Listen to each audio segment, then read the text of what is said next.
already a minute behind. Yeah. Hello, everyone. If you could start taking a seat, that would be great. Thank you.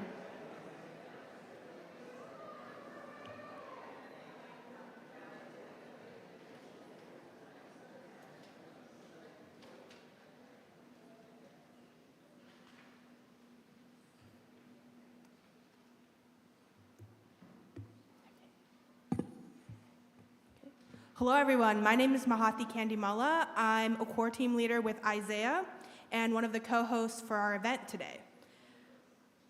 For the event, we'll start with some introductions, and then we'll go into community testimonies and questions to the legislators, which will then be followed by a public Q&A section.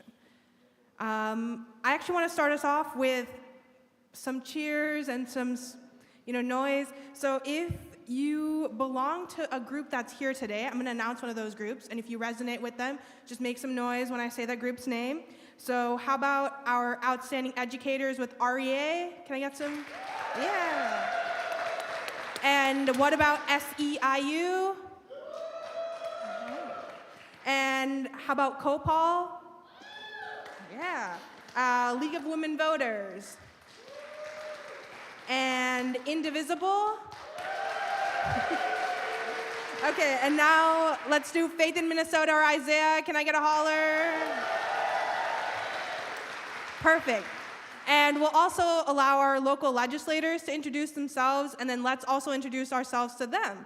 So legislators, when you hear your name, if you could just sort of stand up and wave to the audience, that would be great. And audience, if you know your district and you could wave back at them, that would be amazing. So, or just wave. We just want to see participation, right?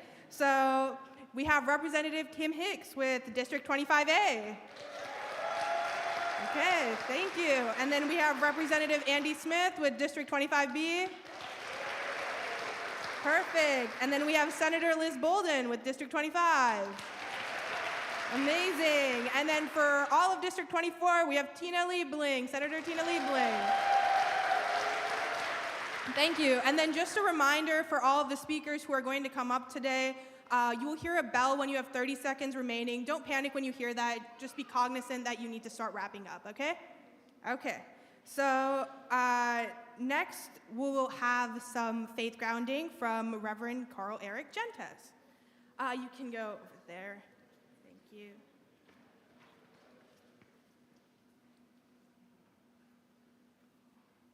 Hello, everyone. I want to offer some words from St. Paul in his letter to the Corinthians. He was writing to a group of people who were fractured. There was a lot of infighting. There was a lot of competition between various special interest groups. And he tried to call them together and gave them an image of the body as an image for them to think about how they might be unified despite all their different interests and desires.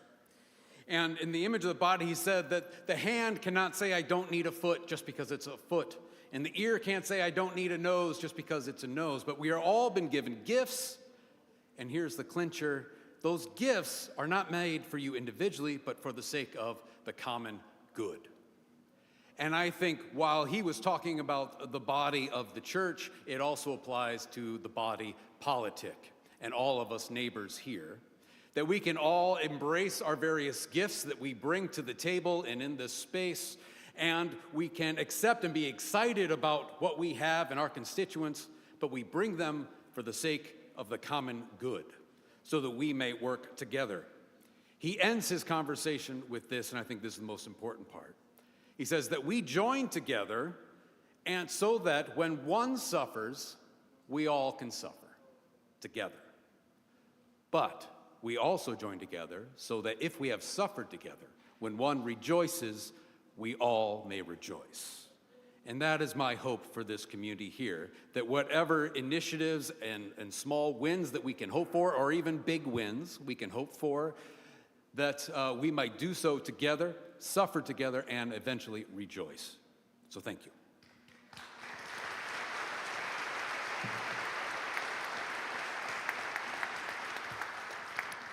Thank you, Reverend Gentes. Next, we have Imam Salah Mohammed.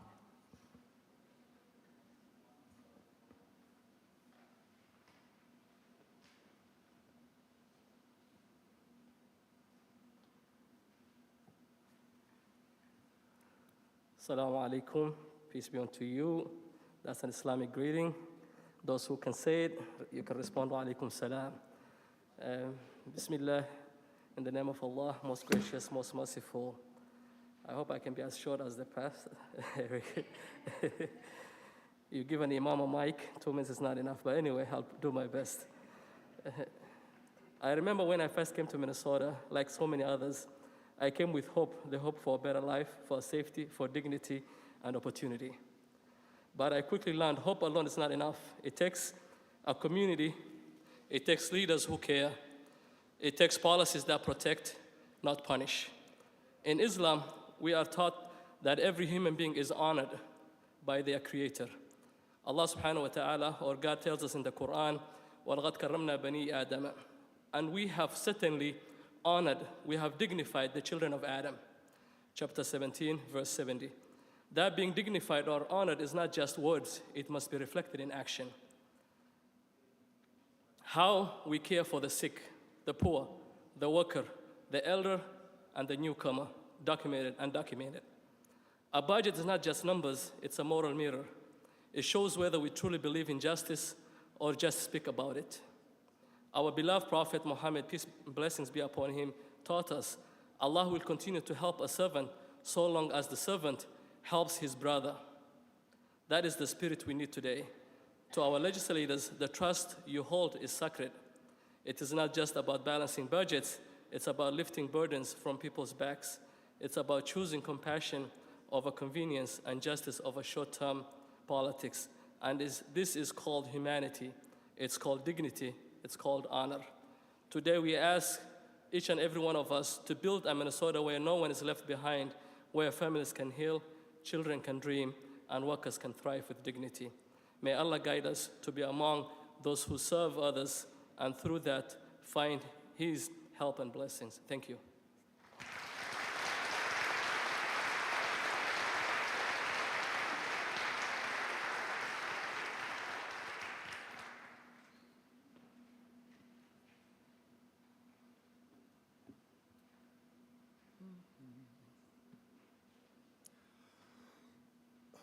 I'm not any kind of faith leader, but I could have stayed home, but I'm going to give you the talk anyway. As our federal government swerves away from funding essential services and toward more tax breaks for the wealthy, which way will Minnesota go? Will everyone have an opportunity to thrive? Will we stand up for ourselves, for each other? I say we will. I'm George DeStefano, another Isaiah volunteer. I came here 41 years ago with my wife, Polly, for a job, an opportunity. That opportunity was here because the people here before us were united in a spirit of building community and care for each other. We came for the opportunity, and we weren't alone. We're a diverse community now, but we need not be divided. We want the unity and spirit of building community and care for each other to grow. We want to help you build and share a strong, diverse, skilled, equitable, savvy, inclusive, globally present, thriving, and united community. Building that kind of community requires a safety net. I'm here with you today because powerful people in Washington are working to slash the safety net Minnesotans created. They want the nation's wealthiest to have more tax breaks. They don't want us to build that united community. Taking a third of the funds Minnesota and other states spend on Medicaid and other unity-building programs and giving it to the wealthy is a win-win for them. Only them. I don't want that. If we let that happen, we may leave Minnesotans without the health care they need.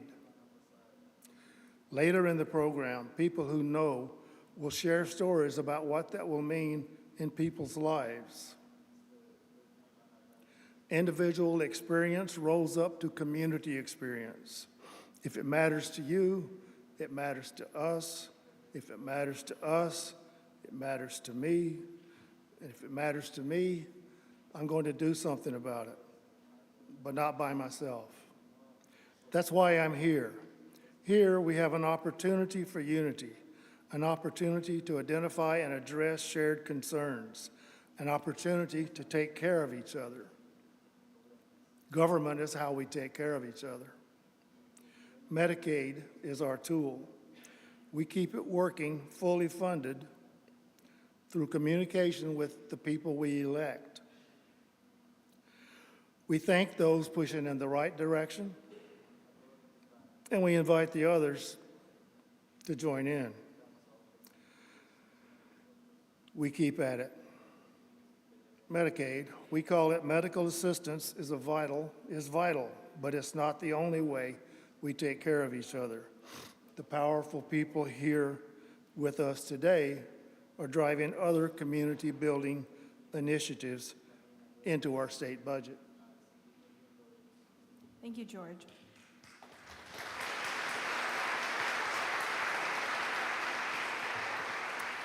We are here today because federal cuts mean that our state is facing a serious budget deficit. Let me ask you, how much do you think the state budget is? Any guesses? So it's $121 billion in revenue, which leads to $72 billion in the general fund. And that's not just numbers on a spreadsheet. I believe the moral budget is a moral document. It's who and what we all value. It's people's lives, their health care, their families, and their security. I'll start by sharing what a moral budget means to me, and then I want you all to be thinking about it too. For me, as a 24-year-old, the budget represents a future that I want to work and live in. I was raised by my grandmother, who's actually here with us today, while my parents were in school. Sure, my parents didn't directly need public benefits at the time, but knowing that security programs existed gave them a lot of stability and a peace of mind. A moral budget gives that to everyone. It protects their peace of mind. A moral budget gives dignity, health, and security, and reserves those not just as luxuries for some. Stepping into adulthood, I want a Minnesota that invests in people. It honors the sacrifices of our previous generations, and it ensures that no one is left behind. Now, a moral budget doesn't just balance itself on the backs of those who are struggling. It builds a future where all of us can thrive. I believe that protecting people is not charity. It's our responsibility towards them. It's about vision for the state, and it's about a bare minimum future that we all deserve. That's the Minnesota I'm fighting for, and I hope that you all will fight for it too. Thank you.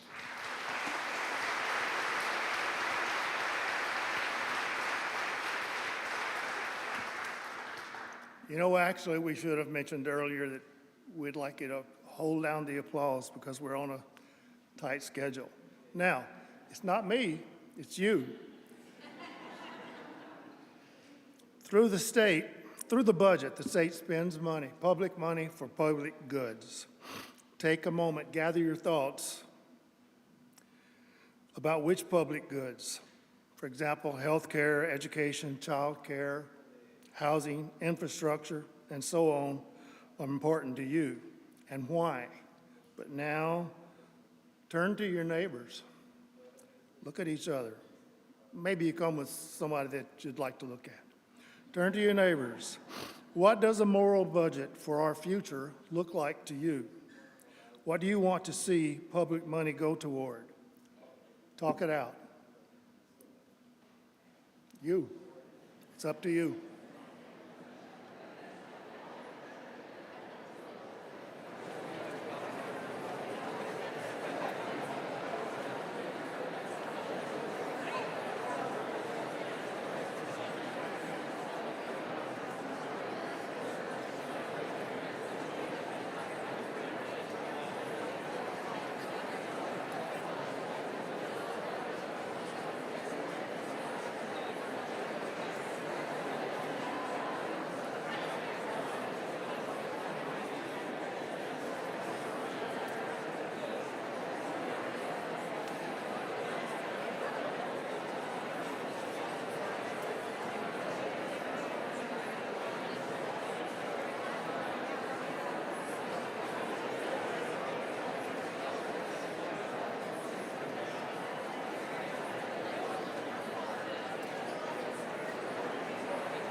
Okay, okay. I'm glad you're talking. We're all glad you're talking. And yet we're still in a hurry already. We'll probably be here till 5 o'clock. No, we won't. All right. Take those discussions home.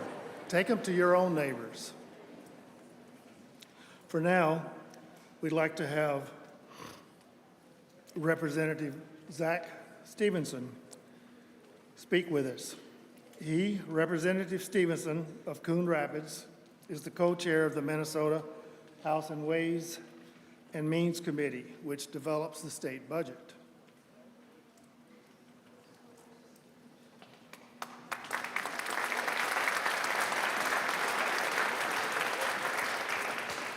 Well, good afternoon, everyone. Thank you for having me here today. It's so wonderful to be down in Rochester with my friends from the Rochester delegation. I want you all to know how lucky you are to have such phenomenal legislators down here in Rochester. That is worth applause. Tina Liebling, who was a pioneer for progressive legislators down here in Rochester and has been around forever, and then two young, great new voices, and Andy Smith and Kim Hicks, and then I even like your senator, which is really saying something, because I'm in the House and I don't really like senators. I think I like Liz Bolden because she started in the House. That's the best thing. No, Liz is great and works hard on a lot of really wonderful things. Well, I was asked to come here today to talk to you about the budget because, as was mentioned, I chair the Ways and Means Committee in the House, which develops the state budget. And I think to understand this budget, we have to take a minute and understand recent history. You know, in the 2023 session, we had a historic session here in Minnesota where we passed really groundbreaking legislation, from paid family and medical leave to universal schools for every single kid to a North Star promise that makes college affordable for everyone. And that was due in part to the work of people like you, people in this room who organized and worked over decades to make it happen. And we set an example for the entire country about how a state can really budget in a moral way that drives the state forward. We also left Minnesota in a really strong fiscal position in that budget. We are going to finish the budget that we're ending right now, which was set in 2023, with a $4 billion surplus in the state. We also have $3 billion in our state's rainy day fund, our budget reserve, and we have perfect credit ratings from all of the bond houses. So that's a really strong fiscal position that we're in right now, but we're going to need it. We're going to need it because the storm clouds are gathering. And they're gathering in significant part because of what's happening in Washington, D.C. I don't think that is a surprise to anyone in this room, where we're seeing disastrous federal budget cuts. Just a couple weeks ago, the federal government cut $250 million of funding in one day for the Department of Health here in Minnesota. In the days that followed, I talked to some of the employees whose jobs were put at risk by those cuts. These are not just bureaucrats, people pushing paper. They're doing vital things that serve you every single day. People who work on infectious disease control, on food security, and other important issues, who may lose their jobs in the coming weeks because of short-sighted, ridiculous cuts from Donald Trump and Elon Musk. And that's not even the worst of it. The worst of it by far is what could happen to Medicaid. The United States House passed a budget a couple months ago that would cut $880 billion from Medicaid across the entire country. We don't know exactly, specifically, how that would impact Minnesota, but there's no way a cut of that magnitude wouldn't be absolutely devastating to Minnesota's budget. And before I go further, it's really important that we understand why they are doing this. Because sometimes you will hear people talk about how they approve of these types of cuts because of our large federal debt or our large federal deficit. But that's not why they're cutting Medicaid. They're cutting Medicaid to finance tax cuts for the wealthiest people in this country. And that's outrageous. If those Medicaid cuts go into effect, it will devastate Minnesota's budget. Now, in the House and in the Senate, we are proposing ideas to deal with this, the most significant of which is a blink-on tax, that if the federal government were to cut Medicaid by $880 billion, Minnesota would raise taxes on the wealthiest Minnesotans to try and make up some of the difference. The federal government is cutting health care for the most vulnerable Minnesotans to finance taxes for the wealthiest. we're going to raise taxes on the wealthiest to finance health care for Minnesotans. And I hear my time has expired at this point. To keep us on schedule, I'll leave it at that. But thank you for having me here today.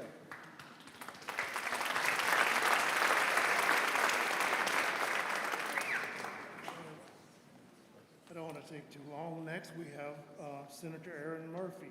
She's the majority leader of the Minnesota Senate and a key decider in final budget negotiations.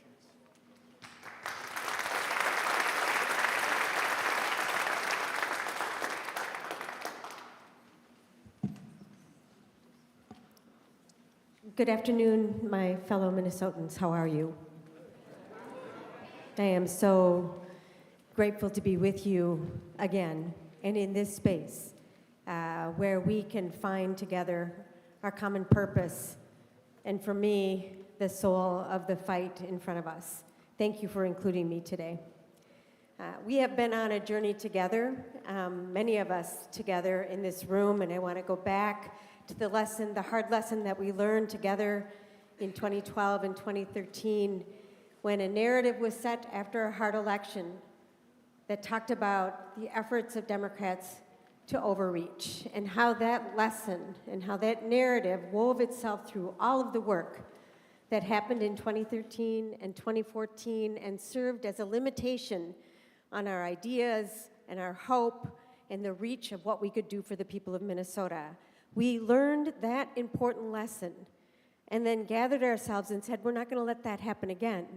And we worked together across the state of Minnesota, so many people in this room, policymakers, activists, Minnesotans, to say when we have power again, we're going to make that different. And we did in 2023 after many years of work and moved a powerful agenda for the people of Minnesota.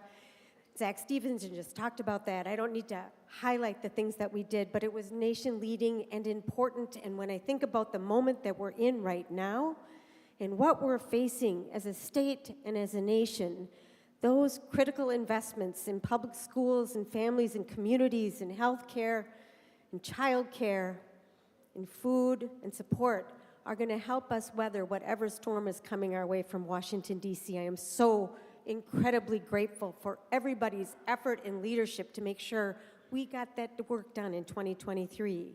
We came through a 24 election. It rattled people. I will tell you, it rattled people, and the steam, that thread of a narrative came back up at us again. And there are people in the state of Minnesota who believe that Donald Trump swept the nation with a narrative, and he has a mandate. And my Republican colleagues in the Minnesota House and Senate are buying that, and so are some of my Democratic colleagues. And that is, again, serving as a foundation for the work that we need to do. In the next number of weeks, we're going to balance the budget for the people of Minnesota. And after that 24 election, when my colleagues and I, including Liz Bolden, met together, the first thing we said is we're going to hold on to the gains that we made in 23. We did that together as Minnesotans, and we're going to hold on to that. And we are. But it is no doubt a fight, and we are having internal fights over some of those things, and I know you know it, so it's not like I'm spilling any tea here for you. But I am committed all the way through until the end to make sure that the things that we put in place for Minnesotans in 23 stand, and that we balance the budget that is in front of us with Minnesotans in mind, because when we talk about a moral budget, when I think about a moral budget, it is something that we share together, where we balance our gifts and our burdens together, and we build a future in a community where we can all thrive everywhere in the state of Minnesota. And that is our aim, knowing that we will likely come back in the summer and the fall after the Congress takes its cruel actions. And we have to be prepared, and we are in the Minnesota Senate. So we're going to balance the budget stably. That's our job, because an unstable budget hurts vulnerable Minnesotans. And then we will come back with the tools necessary if they make those damning cuts to either Medicaid or SNAP or housing or our schools. We are ready and committed to our future. And I can't tell you how important it is that we're doing this work together. Thank you for having me today. Thank you for everything that you're doing. I believe in you, and I believe in us. Thank you.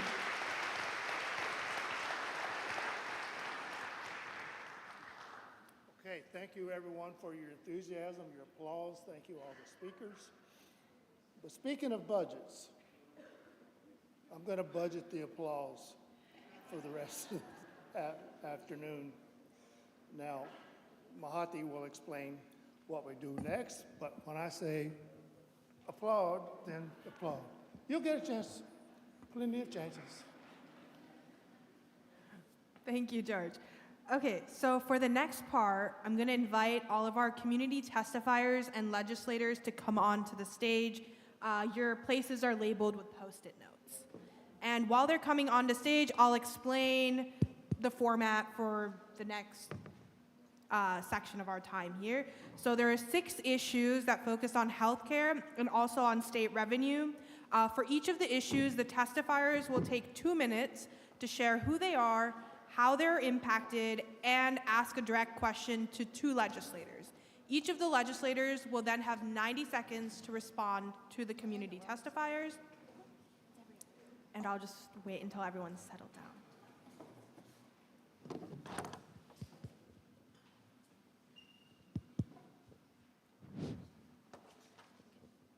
So the first 3 testifiers that are going to go are going to talk about healthcare justice.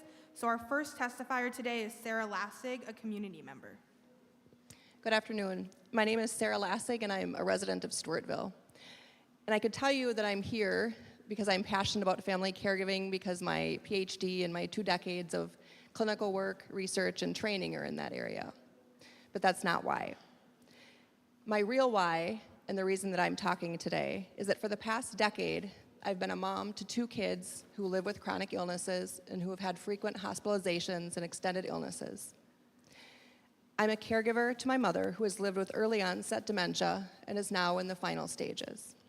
My caregiving story includes unpaid maternity leaves, my son's first hospitalization at the age of 2 weeks, and it includes showering, feeding, and dressing my mother who hasn't known my name in years, but who knows what the feel of love from family caregivers feels like. My story carries with it significant debt, just like many, as for a decade I've had to frequently make the choice: do I stay home and care for my sick children, or do I go to work and get paid? And I'm one of the lucky ones. I've been able to utilize unpaid FMLA so that I could keep my job, but many are not that fortunate. I've spent 17 years as a medical social worker caring exclusively for veterans who live with serious illnesses. And many of the veterans that I work with, Minnesota veterans, also have to choose between staying home from work if they're too ill with cancer, or caring for a loved one, or getting paid to feed their families. My caregiving story, my real life, is the story of thousands of others in Minnesota. Choosing between caring for oneself or a family member during a serious health event, or losing your income, your housing, and basic necessities. After 10 years of advocacy, Minnesota passed the paid family and medical leave, and it's set to roll out in January. This would guarantee all workers up to 12 weeks of partial pay to care for themselves or a loved one. Some legislators have introduced bills to delay PFML or to exclude certain workers. So my questions for Representative Hicks and Representative Liebling: will you oppose any cuts or carve-outs to the paid family and medical leave? You're smirking like you know my answer. So my answer is a firm yes. I look around this room and I know there are several people in here who have heard why this is something that was one of the most important things we've ever done to me personally. And I'll make it really quick. But in 2020, with a whole lot of kids in the house and a husband who had just started a new job, I got diagnosed with breast cancer at 36. I did everything right. I had a home, I had emergency savings, I had short-term disability. But my husband had just started a new job and wasn't eligible for FMLA. And even if he was, we were taking a huge hit in my income because I was the one doing 6 months of chemo, a mastectomy, a hysterectomy, and trying not to die. And there was no options. There was no one to care for me. I'm an only child. I had friends, some are in this room, who stepped up and brought food. And there was one day, and I tell this story frequently, but there was one day that I came home from chemo, and I laid on the bathroom floor, alone until my then 12-year-old daughter was able to come help me get back into bed. No one should lose their house because they got cancer, and no one should lay on a bathroom floor because no one can take off to care for them.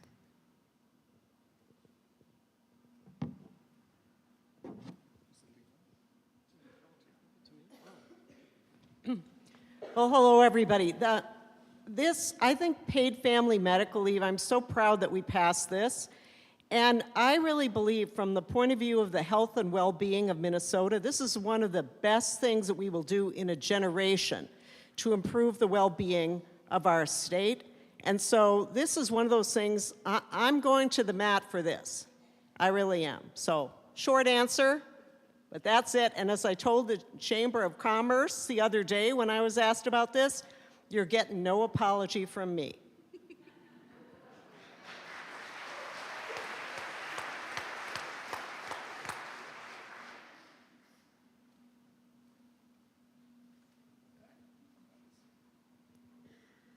That was very quick.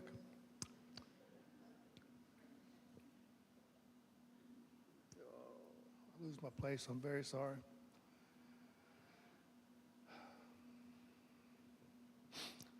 Okay, our next testifier is Zainab Hassan, and she's an organizer with Isaiah. And she will have questions for Senator Liz Bolden and for Representative Andy Smith. Hi, my name is Zainab Hassan. I have been personally impacted by medical debt for most of my adult life. There were times where I avoided going to the doctor even when I was in pain, simply because I was terrified of the bill that would follow. I would weigh the cost of care against basic needs like groceries or rent, and care would always lose.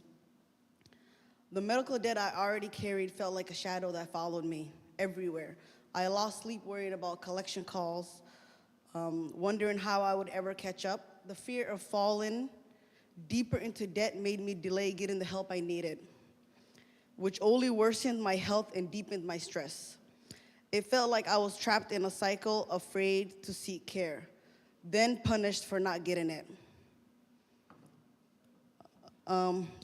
When I finally couldn't put it off any longer and did get help, trying to access financial assistance was a whole other nightmare. Even though I technically qualified for aid, actually getting those resources were dang near impossible. I was met with endless paperwork, long wait times, and confusing requirements that felt designed to discourage people like me. The system that was supposed to help me just made me feel more helpless. It was exhausting, demoralizing experience. One thing that made me think twice about ever seeking care again. Too many people have had experiences just like mine. Thank you, Senator Bolden and Andy Smith, for introducing the Medical Debt Reset Act to buy and forgive medical debt for 250,000 to 400,000 Minnesotans through partnership with a nonprofit. How can we together get this bill passed? I'm going to stand up because I want these folks to be able to see as well. Thank you for the question. Thank you for sharing your story. I wish that story was unusual. It is not.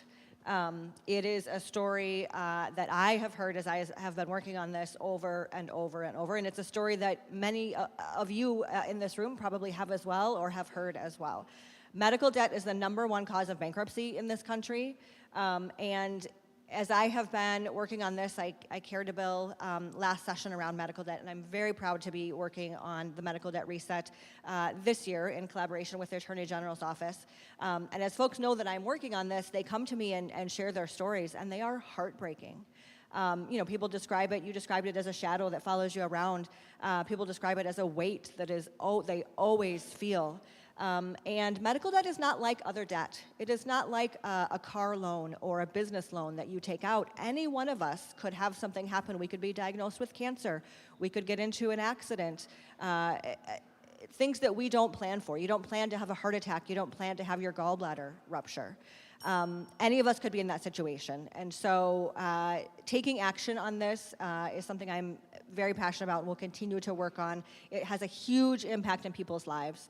I'll be honest, we have an uphill battle with this bill this session.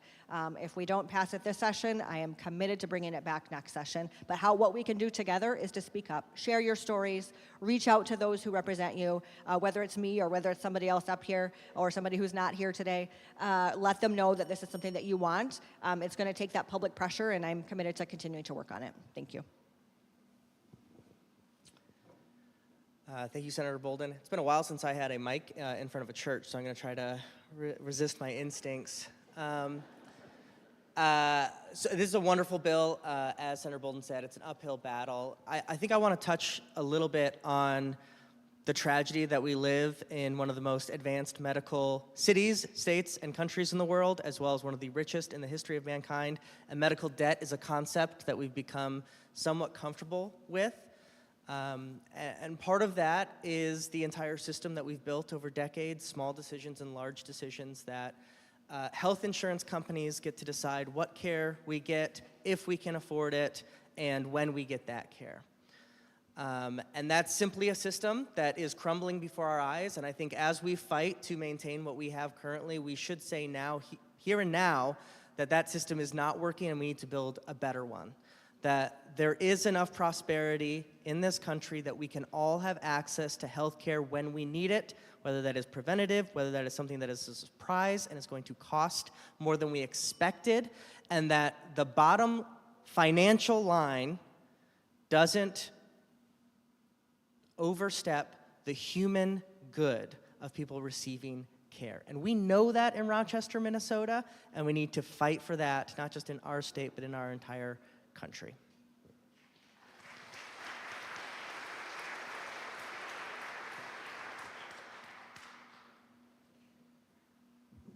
Thank you so much. Next, we have David Perdomo, who is an organizer with COPAL. David will be speaking in Spanish. You can look at the translation in the agenda packet that you were handed out when you walked in.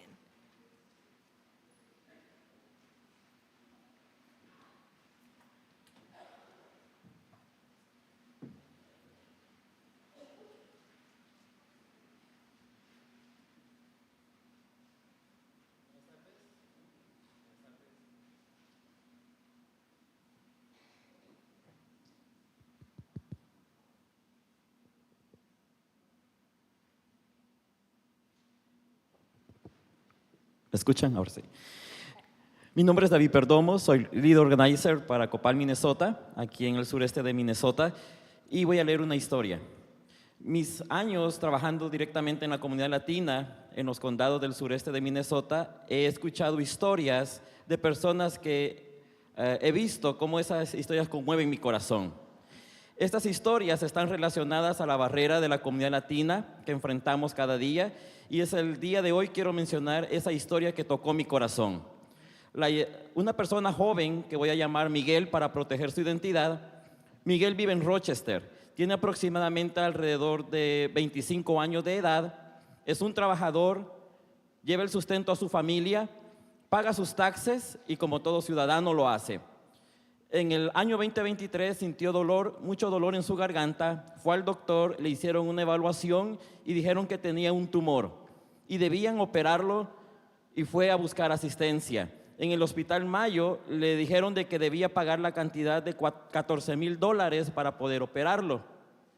Miguel reunió con todos sus ahorros y con ayuda de algunas personas la cantidad de $7,000, pero ya no tenía dónde ir y cómo cubrir ese dinero, lo que le hacía falta. Fue al hospital con los $7,000 y le dijeron de que aún no podían operarlo porque necesitaba presentar $14,000, que era la totalidad de su operación. Miguel tenía mucha dificultad para comer, para tomar agua, para hacer cosas tan básicas como tragar. Vivía con mucho dolor en cada momento. Cuando supe esta historia de Miguel, ya había pasado varios meses del que él estaba buscando ayuda y estaba buscando también con su pastor de su iglesia esa ayuda para encontrar el apoyo en la necesidad que estaba. Mi pregunta es para los legisladores, Dina Liebling y Eric Murphy, es ¿cómo ustedes, en nombre de mi comunidad, cómo pueden ustedes apoyar y proteger el acceso a Minnesota Care para todos nuestros vecinos? I understood. I'm going to stand up too, and thank goodness I understand Spanish. So, gracias. So, the question, of course, is how we're going to protect and stand up for health care for people of all statuses in Minnesota. Because as you may know, in 2023, we passed a groundbreaking change in Minnesota healthcare law where people who meet the eligibility requirements will no longer be excluded because of their status, their immigration status. So I viewed this, and I did a lot of work to make this happen, as a matter of fact, because I believe that healthcare really is a human right.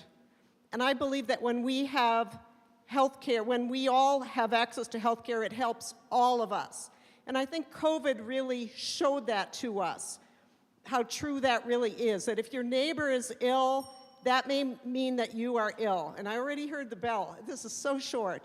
But one thing I want to say is right now, when we see what the Trump administration is doing, you know, it's a difficult political thing for a lot of people to say, no, we think that people who don't have documents but who live among us, they're people too, and they deserve everything that we all have.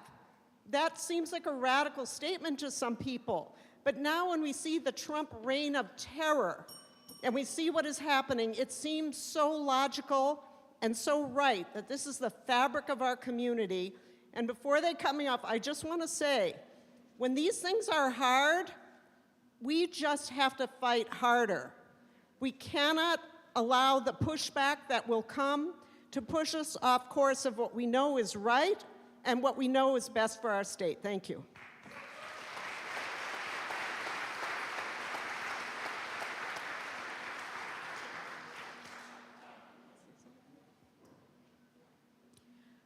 Thank you for the question. And as I mentioned, I'm a registered nurse.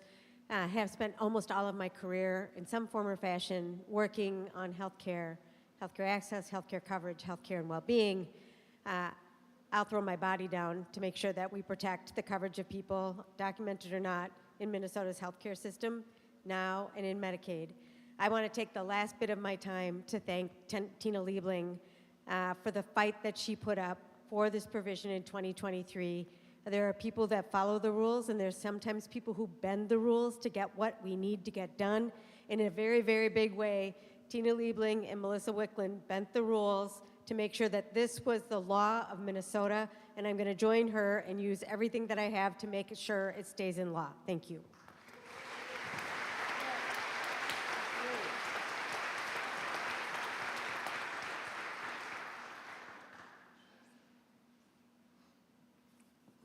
So this was about health care, and now we're going to kind of switch to the moral budget question. And our first testifier is Heather Herman. She's a member and leader with the Rochester Education Association, and she has a question. She will have a question for Liz Bolden and Zach Stevenson. Hi. I'm Heather, a proud Rochester Education Association member and teacher in our community. About 7 years ago, almost exactly, I was diagnosed with breast cancer, and I was supported by my daughters and friends as I made many decisions about my care. There are many details to attend to, but one I had not intended. Standing at a billing counter on the morning of my mastectomy, dealing with a litany of insurance questions. Question after question when I should have been mentally preparing for the procedure ahead. And I realized I was lucky to have medical coverage through my employer. The Minnesota Reinsurance Program covers Minnesotans not covered by an employer or eligible or are not eligible for Medicaid or Medicare, a stopgap that pays for a portion of significant health care costs. Since 2017, Minnesotans have given $1 billion in public funds to health insurance companies through the reinsurance program. Most states with similar programs require that private health insurers pay to fund it. Extending the program will take $512 million from the general fund. Dollars that could be invested in educator health plans and to create a mandatory statewide health insurance pool for all school district employees. Senator Bolden, Representative Stevenson, will you support having the reinsurance program paid for by health insurers instead of from our general fund? Thank you for the question. Thank you for sharing your story. The short answer to that question is yes. But I also want to take this opportunity to just put in a few words about the sort of the bigger picture. We've had some conversations about our healthcare system, and I also am a registered nurse. I take care of patients in a hospital and have for a long, long time, and see every shift that I work, the challenge and the barrier that health insurance is for people. And this is all connected, right? It's connected to medical debt, it's connected to paid family and medical leave. None of these things happen independently, it's all connected, which is why that moral budget is so important. But as we talk about health insurance, and as you talk about how, having a diagnosis and having to, in that time should be thinking about your care and your healing and the steps that you have for your medical care. Instead of that, you're forced into a argument probably with a health insurance company. And if I asked how many of you have been in that situation, probably many of you have. I have as well. Any of us who have dealt with a serious health condition or someone with disabilities or navigating our healthcare system knows that it is built around profit. It is not built around care, and that is wrong. And so I will work to my last breath to build a healthcare system that is centered around care for people instead of profits for corporations and insurance companies, and that is the work that we need to continue.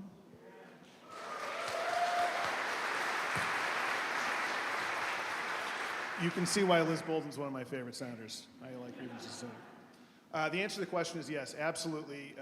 If we're going to do reinsurance, it needs to be paid for not by the general fund, but by some other source of revenue.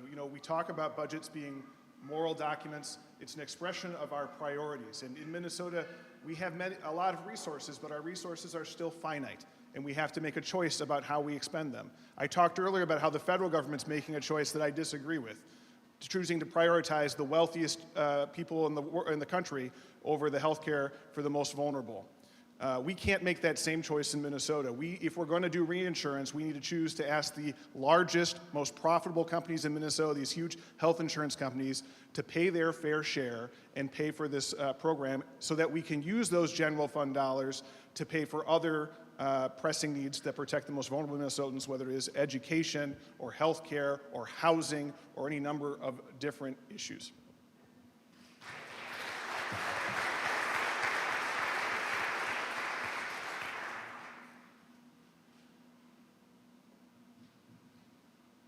Thank you so much. Next, we will have Ishwaq Saeed, who's a member leader with Isaiah. Hello, everyone. My name is Ishwaq Saeed. I work with the Somali Community Resettlement Services. It's truly a pleasure to be here with you today. It's no secret our communities have been deeply impacted by the decisions made at the highest levels of our government. At our nonprofit, we used to serve 70 kids every quarter, young people I would see every other week. We just don't have the resources necessary anymore. We were devastated when our youth funding was cut, funding that was essential, helping our kids succeed at home and at school and in their futures. Losing it wasn't just a financial blow, it was personal and painful. Meanwhile, billion-dollar tech corporations are receiving massive tax breaks, like the data center incentives, which are now costing Minnesotans $110 million a year in tax revenue, and those costs are climbing. Our communities deserve more than empty promises and overlooked potential. Right now, funding is being funneled into unmanned data centers, cold, lifeless buildings, while the hearts and minds of our youth are left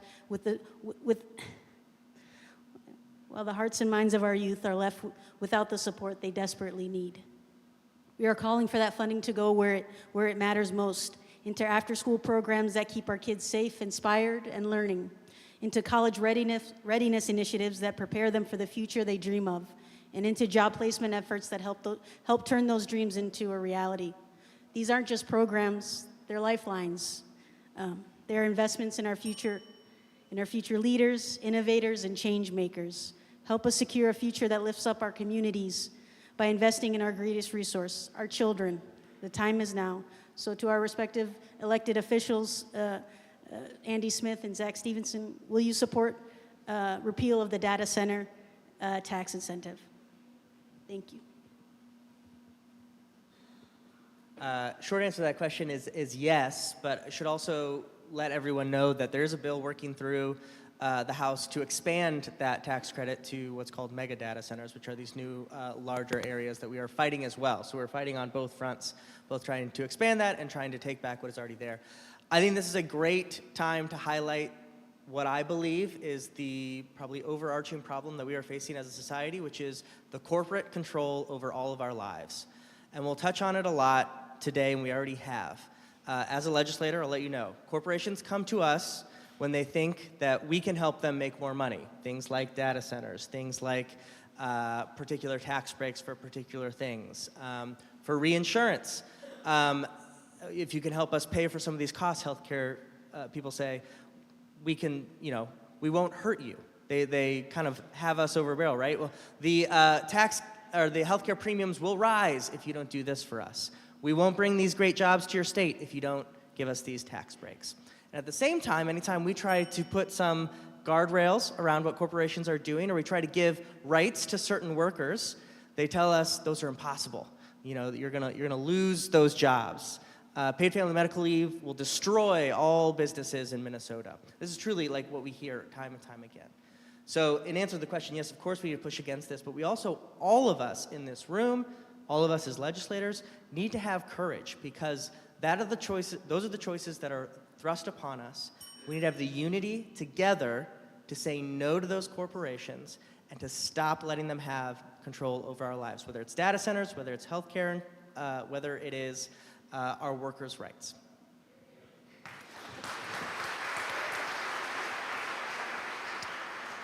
So my short answer is also yes. I want to take a moment and zoom back, because I think this tax break is demonstrative of a big problem that we have in our government. It has been in law for about 20 years now. Back when few people even knew what a data center was, it was this neat little thing they thought, just very small, it's just cheap, only going to cost about $5 million a year, $11 million in a biennium when it was passed, actually before any of us were in the legislature. And it has grown to the point now where it's $110 million a year, 220 a biennium. But that's just the beginning. Right now, Amazon has plans to build a 10 billion, with a B, data center up in Becker, Minnesota.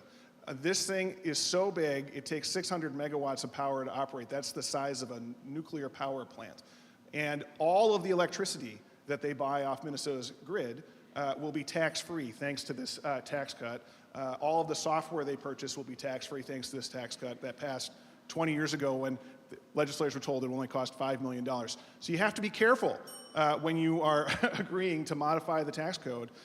Corporate lobbyists are real quick to say, oh, this is just a minor little thing, it's going to create little jobs, not going to cost much money, win, win, win, until the bill comes due much later. As I said a minute ago, budgets are priorities. So where is your priority? Is it subsidizing these large tech companies, the biggest companies, the most profitable companies in the world? Or is it funding Minnesota state government and the services for the most vulnerable Minnesotans? That's an easy call.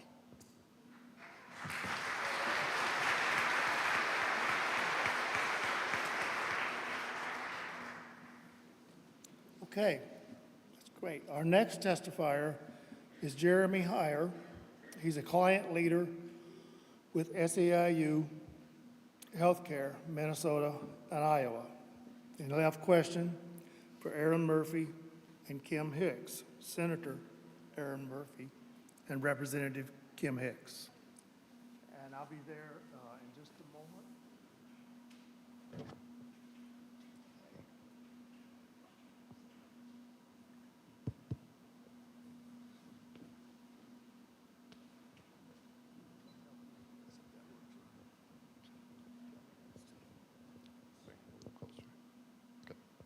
So my name is Jeremy Heyer. I've lived in Rochester for about 20 years.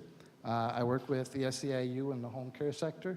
I'm also a client receiving home care services, as I'm an adult living with muscular dystrophy. I was diagnosed at about 6 months old with a life expectancy of maybe 18 years.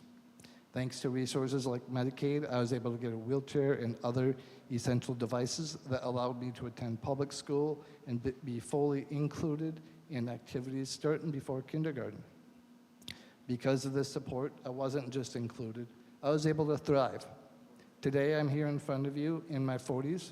I'm married to a beautiful, intelligent woman who also has a disability and is here thanks to resources like Medicaid. Together, we live independently in our own home. We are both employed, hardworking, tax-paying citizens, and are actively involved in our community.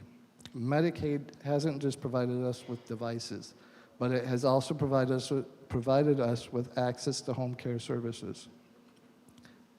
This service has allowed people to come into our home, being paid, helping us with our personal care needs, helping us maintain a sense of independence, and really just more of a sense of ourselves. This has allowed, with this support, this has allowed myself to just be me, be part of my community, be a contributing member to my state and my country. Really, most importantly, I can be me who I was meant to be. Now the federal administration is continuing budget cuts that do not prioritize people or communities. Instead, these cuts will negatively impact Medicaid. Instead, these continue to favor the tax breaks for the wealthy. This does not help me, it does not help you, it doesn't help any of us. So my question for Representative Hicks and Senator Murphy is this.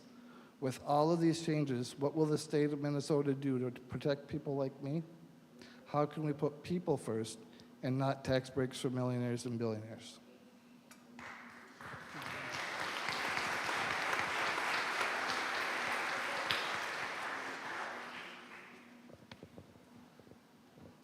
Thank you. So the short answer to that question is we will not be able to plug the hole that the federal government is going to blow into Medicaid unless we raise revenue. We have a bill that would tax millionaires at whatever rate is necessary to fill the hole. We have solutions. We are bringing ideas. My colleagues have no ideas and just don't want to talk about it because that's not what's happening. They keep telling me it's not happening. It's fascinating, really. The truth of the matter is there is an attack on people with disabilities across the entire federal government cut, and we have got to stop acting like it's our imagination and allowing ourselves to be gaslit. The administration on community living is proposed to be completely eradicated in the Trump budget. Medicaid is proposed to be cut in the Trump budget. Advocacy services are eliminated. Early childhood special education eliminated. And for those of you who maybe don't remember, the last time he was president, he cut Special Olympics and then was like, oh, whoops, that actually made people really mad. Maybe I shouldn't do that. It's not just Medicaid. It is a concerted effort to roll us back into institutionalization, and I will not stand for it.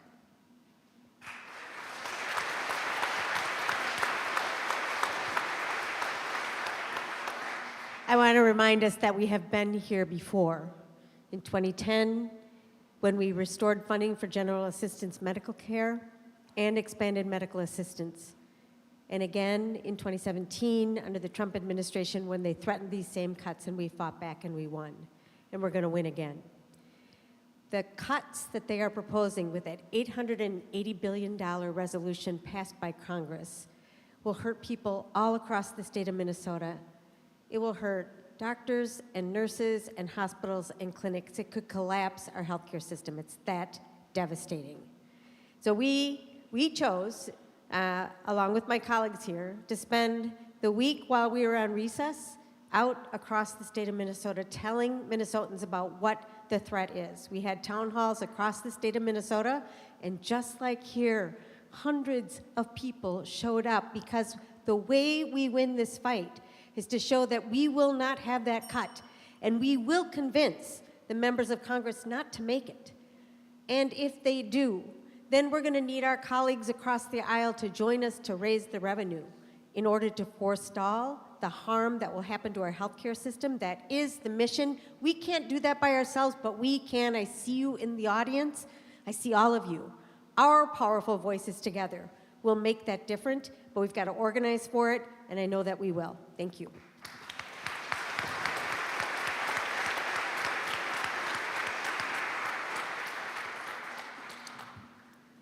Okay, thanks. That was great and great applause. We're moving on to the next section.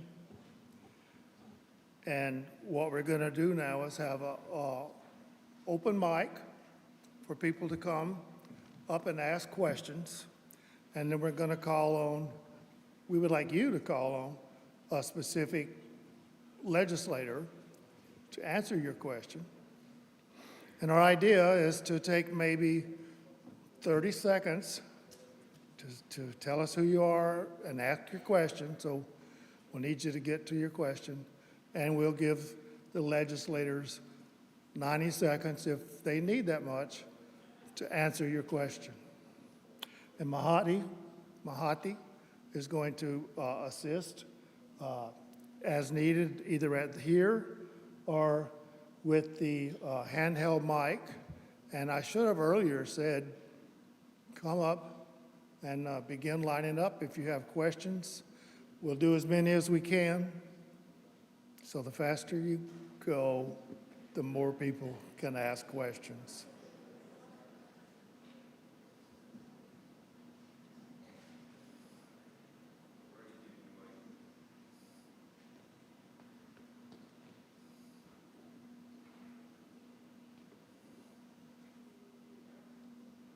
Ready to go?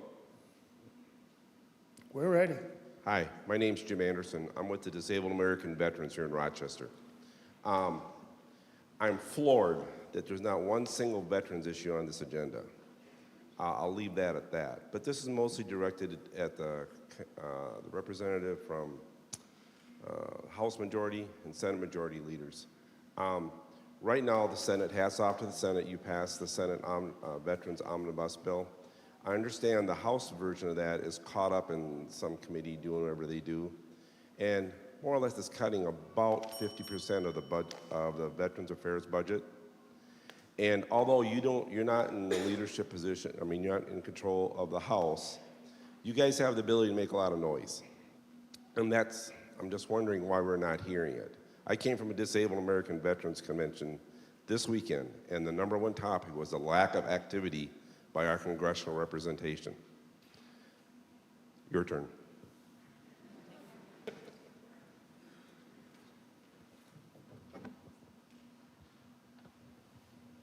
So we are seeing really disastrous cuts from the federal government to our VA that are being proposed that would have real collateral consequences here in Minnesota. Minnesota also passes a veterans bill every year, and to my knowledge, that bill is not hung up in either. We passed it out of committee in the House. It's awaiting floor action in the House. I don't know where it's at in the Senate, but I'm sure it's out of committee. It's generally very bipartisan. We have some difficult decisions to make because of the cuts in federal funding, just like everywhere else we're talking about here, where we're going to have to make up or make difficult choices due to cuts at the federal level. We have veterans homes across the state that are struggling. And then we also have some important decisions to be made to protect veterans. So there's a bill this year called the Claim Shark bill that would protect veterans from abusive practices. People who go out and say, hey, I can get you a lot more money from your benefits, just hire me, and then they siphon away a lot of that money. So we have a real opportunity in Minnesota to take a step forward for our veterans on that level, but we are hampered by what's happening at the federal level, which I think maybe is what you were referencing, what's happening at the federal government. I'm happy to talk with you afterwards. I know we're limited here too, so I'll try and find you afterwards too. I really appreciate your question, and we'll just let you know that in the Senate, we've already passed our veterans budget through the floor and met our obligation on a variety of fronts, including our veterans homes. I did a listening session with veterans in St. Cloud about 2 weeks ago. We had some very good feedback that influenced the bill, but we are fighting, of course, for our treasured veterans here in Minnesota, despite the cuts that are coming from Washington, D.C. So my question is geared towards Senator Murphy and Senator Bolden and Representative Smith, who are my direct representatives. And my concern is the cuts that Governor Walz is proposing to disability services. And I just want to ask if you guys are willing to stand up to Walz to say, no, this is not a solution to be making cuts to disability services. So you will see, and I'm going to hand this over to Senator Bolden and Representative Smith, but in the Senate's budget, we don't do the same level of cutting to the Human Services budget. We just heard that on Friday night. We were over at the Capitol till about midnight, and the committee has worked very hard and I think very smartly to do the work that we need to do to balance the budget, but not in the same way. And Governor Walz is looking at the growth in the budget, and he's making that argument, and he's going to make it strenuously. But the Senate has a different perspective, and Senator Hoffman, Senator May-Quade, and others are taking that fight right through that budget, and I'm with them. I'll just quickly add to what Senator Murphy said, is that the House position is also different than the governor's recommendation. So the Human Services budget bill, I believe, will be on the floor this week-ish.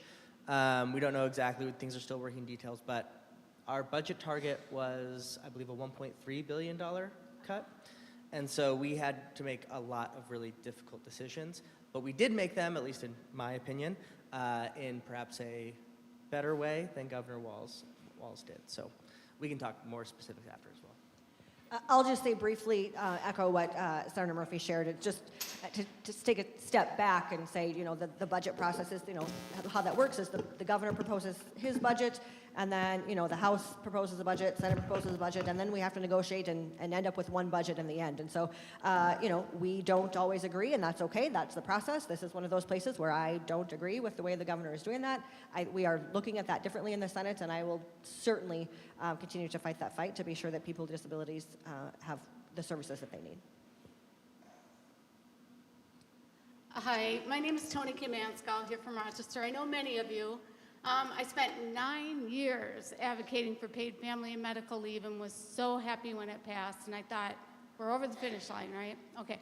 My question today, with the title of this gathering of Leave No One Behind, is the care that people are not getting in our prisons and jails. We have a lot of family and friends that are going in and out that struggle with mental health and substance abuse issues, and we have not heard one thing about the for-profit companies providing inadequate medical care in our jails and prisons.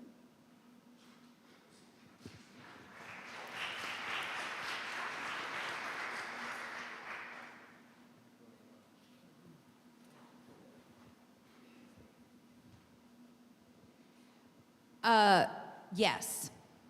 We've done some work around the 115 waiver before people are released that we're waiting on the feds to answer.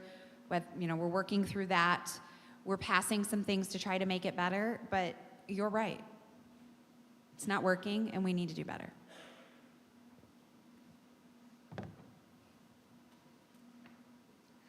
So Kim, I've known you for over 20 years. So I know this is not a political career move for you, that you're actually here because this is something that's near and dear to you. Not so much a question, but I just want to publicly thank you for your service to people with disabilities. It's been a lifelong service that you've been doing, and so thank you.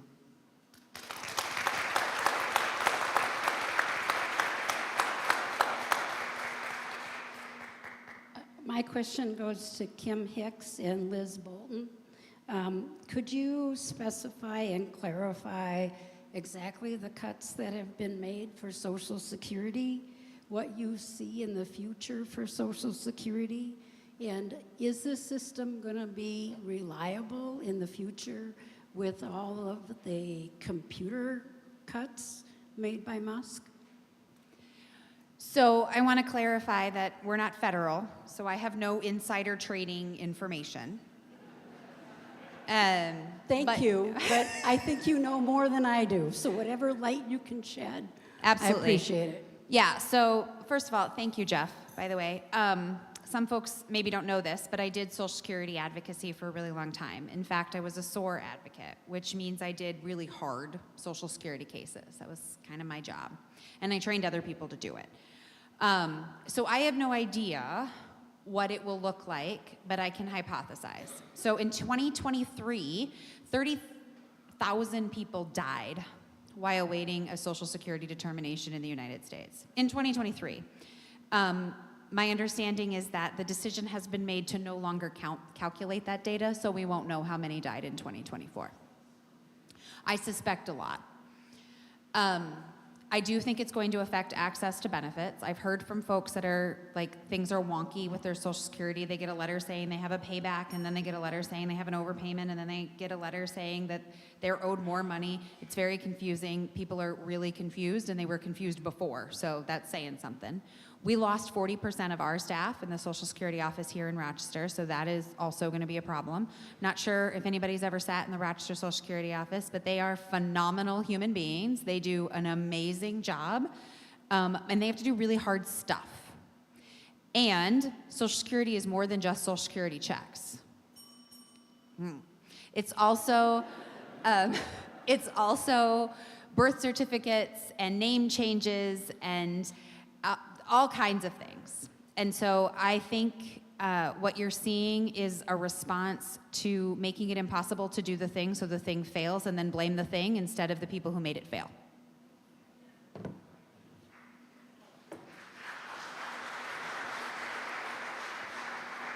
Agree with all of that. I will just emphasize the thing that I am worried about in this moment is, they're proposing cuts, and that's one thing. And, in this administration, we've seen a little bit of like, they'll propose something, and then there'll be, an outrage, understandably so, and then they sort of walk it back a little bit. And so, what will the cuts be? I think we don't know. But there has been a cut to staffing, and specifically in Rochester, 40% of the staff are now gone. And so I think that's what we also need to keep an eye on, is that they, maybe there won't be giant cuts in funding, but they're just going to just decimate the staff. That's what they're doing. So it makes it unadministratable. It crumbles the system. And then they're going to point to it and say, oh, look, that doesn't work, so we should privatize it and enrich their buddies. And so the thing I would say on that is to keep speaking up. I mean, the reason that we maybe won't see big funding cuts is because there is that public outcry, that public uproar. Continue that public uproar about all of it.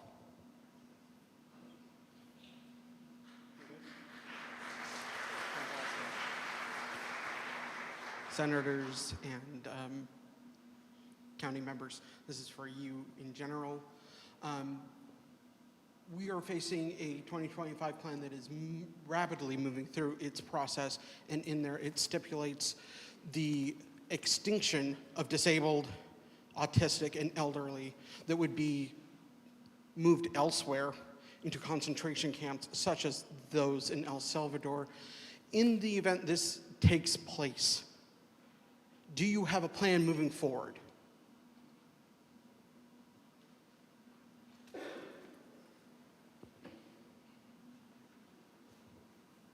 So, first of all, we are going to stop that behavior right now. We're not going to get rid of our waiver programs. We are not going to other people with disabilities. We are not going to send our children's name to a registry. We are not going to do that.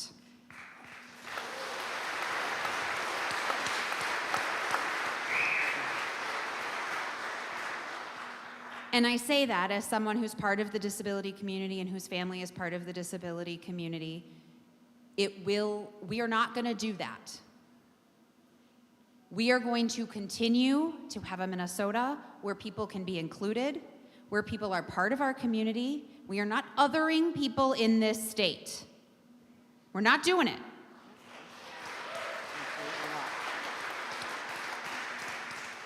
And I trust my Senate colleagues to be with us in that fight, and I trust our governor to be with us in that fight.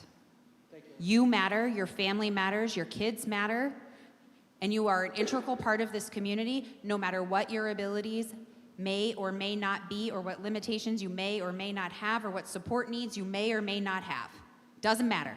You belong here, your family belongs here, and we're not letting them take you anywhere.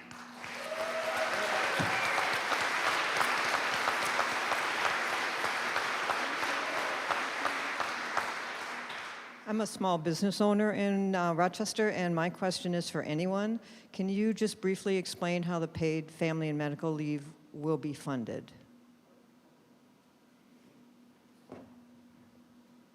I can take that. So I own a small business as well. We were going to pay this. So the premium cost is going to be a payroll tax that is paid half by the business, half by the employee. And if you have less than 30 employees and those employees make less weekly than 150% the national average, there's also something that the deed office can do to help you specifically in your business. So afterwards, or if you want to reach out an email, we can connect you to the resources there as well. It's going to be using, at a very technical level, the UI system that we currently have. So like online, when you pay your payroll currently, you're paying UI through whatever service you use, QuickBooks, or maybe use the state's actual portal. It's the same portal, it's just going to be a little bit more funding. And you actually have the ability as a small business owner to set up to half of that. You can pay it all for your employees or down to half if you want to be competitive. So there's a lot of different specifics we can talk about. Okay. I'd be happy to tell you, but at the very basic level, it's going to be a little bit that comes out in the same system as UI. Thank you. Yep. I am I'm speaking at a church. My grandma would be so proud. I was just saying that it's very telling who's here and who isn't. Even Ramsey and Anoka counties are representative, but neither of my representatives from Stewartville are. I'm so sorry I said that. Representative Hicks stated Republicans pretend nothing is wrong, but the fact is all constituents, from both parties, are suffering. My question is for any of you is if you can pass a message on to Senator Nelson and Representative Quam and ask them how can you represent your constituents if you don't listen to them. It's time for those to stand up to those you represent instead of the monarchy in Washington.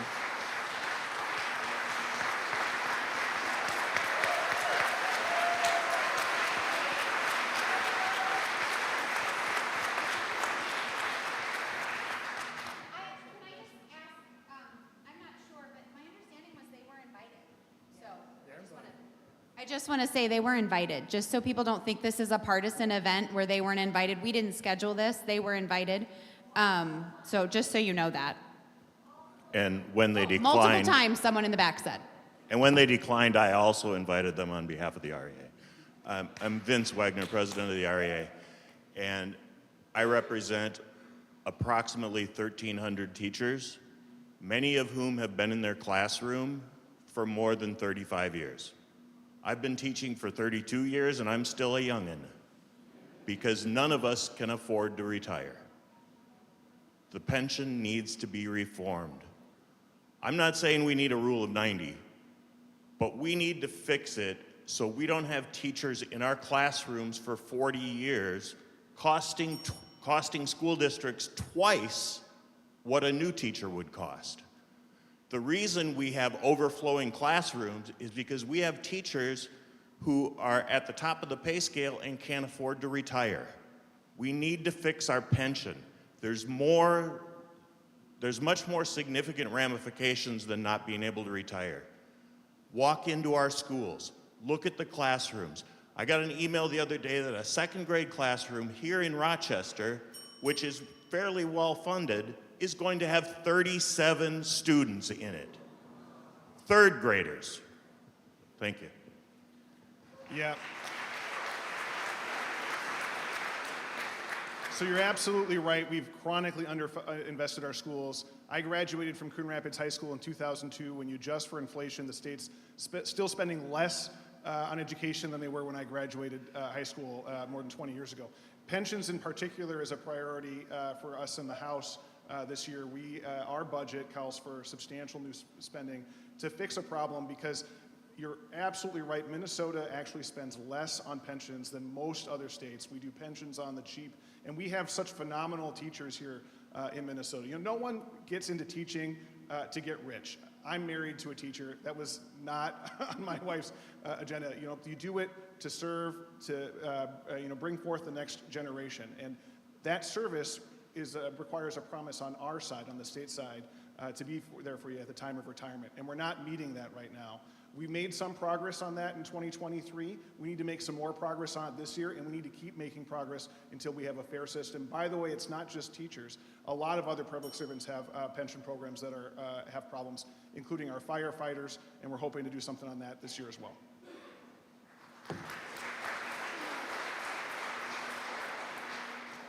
My name's Amos Holmes. I'm from Byron, Minnesota.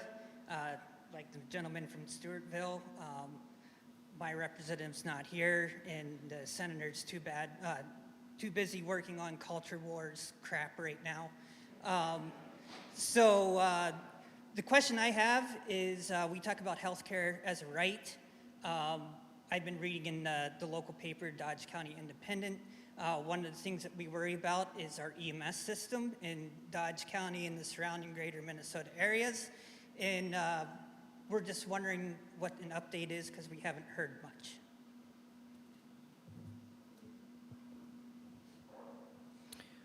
Well, there, as you may know, in the last year or two, we did a big reform to the emergency medical services system in Minnesota. We took it away from being run by a board full of industry people to being an actual state agency with an actual commissioner. And we also have put a lot of money in. And many of us believe, and this is, you know, my colleague, our Democratic colleague, John Hewitt, has really been a leader on this, that the idea that everyone, everywhere in Minnesota should be able to get really good, adequate emergency service when they need it. That's just absolutely foundational. And there's a lot of reform that needs to happen, but I think we are moving in that direction. This year with the really restricted budget, I know there are proposals to put more money in. I don't know what's happening with that. In the House, the health budget, which I am not negotiating, is hung up. And I don't know what all of the issues are. Well, I do know one, and that is keeping health care for undocumented immigrants. That is a big issue that we are hanging up that bill for and fighting for. But there are also other issues in there, and this funding, you know, we'll see if there's additional funding. But we are on a road toward reform because I think we understand, and even a lot of the Republicans too, because it's their districts are the rural districts, they know it's really important.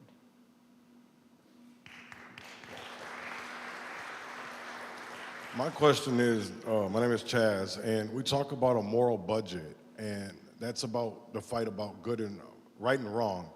But what I want to say is that when you look at it, the 2023 biennium budget, there was so much wrong in that budget, and what I mean by that is legislators, senators were writing bills, and there still is writing bills, that there's financial benefits to them and to their family members, and we're not cutting that out. And what I want to say is, like, why aren't we? Everybody talks about moral, about right and wrong, but when are we going to finally see that?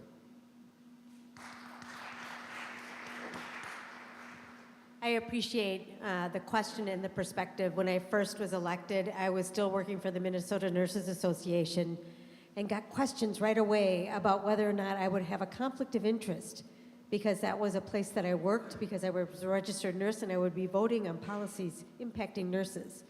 It turns out in our law that that is not a conflict of interest, but the question scared me enough that I stepped away from my job, and that impacted my family. I want to serve in the legislature. We are a part-time legislature. We should be involved in our communities. One of my colleagues has been confused, or he's been accused of a conflict of interest. He took that to our ethics committee and they found he's done nothing wrong. The accusation that came to him was proven false. But it is the case that Minnesotans and Americans don't necessarily trust those of us who serve in public office. And we have a responsibility to show ourselves to be as clear and transparent and as fair and free of conflict as possible. So perhaps what we need to do is reform our conflict of interest law to make sure it comports with what Minnesotans expect of us. Because even in my earliest days, I would have never imagined that that could be construed as a conflict of interest. But for the public and for reporters, it perhaps was.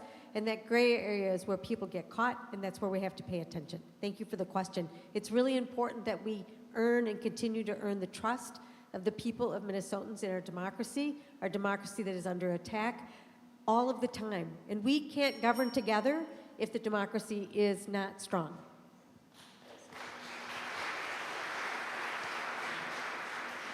You know, I want to add to that too, and I also appreciate the question because trust in government is really important, and I know that's often hard to have. There have been a lot of stories in Minnesota and a lot of talk about fraud, and we have had some significant fraud in this state. And we have been working, and the governor's been working to try to tighten our systems to address that, to make it harder for people to cheat. But I want to point out a really important difference there. Now, I've been in the legislature over 20 years. In those 20 years, I do not remember a public official being charged with corruption. Now, maybe I just don't remember it, but do any of you? I mean, we know people, there are fraudsters who are stealing from the state. But I do not think that we have had corrupt public officials as we sometimes hear in other states or certainly on the federal level. I mean, we just saw a former congressman just got sentenced to 7 years in prison. We don't see that in Minnesota, and thank God we don't. I think we have kind of a just, whether it's Democrats or Republicans, I haven't seen that. But believe me, if we do see it, we will not tolerate it because no one should be stealing public funds.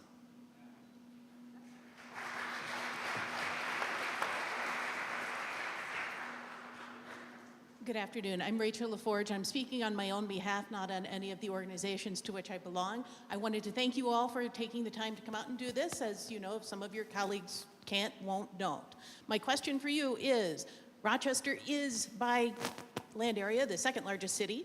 By population, we're the third largest city in Minnesota, and we get screwed on local government aid, which is causing our city council and county and so on to have to raise taxes to fund things locally.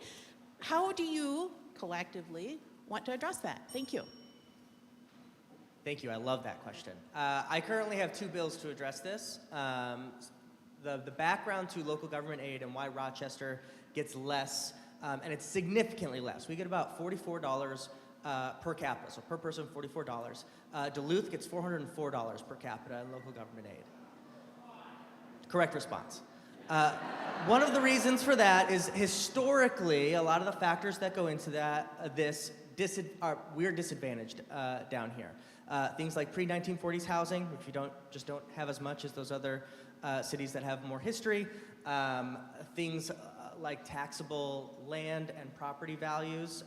We have a large landowner here that is tax exempt in many ways. So I can talk about that quite a lot of why we're disadvantaged in that ways. I have 2 bills right now that pretty much everyone here are co-authors on. Aaron and Zach, if you'd like to anytime, please feel free. That would raise the minimum we would get to $75 per capita, which would still make us the least funded city of the first class, but would help quite a bit. It's almost doubling what we currently have. So we are working on that. There are a lot of perceptions about Rochester up in St. Paul, in the halls of St. Paul, and what we are and what we aren't. And so that's also part of what we're doing here is to show folks who aren't from this area also what the reality of Rochester is as a growing city and the funds that we need to make sure that our people are cared for. So I really appreciate that question. We're working on it. It's probably going to be this isn't going to pass this time. It is a longer term program, but we are working on it. Thank you.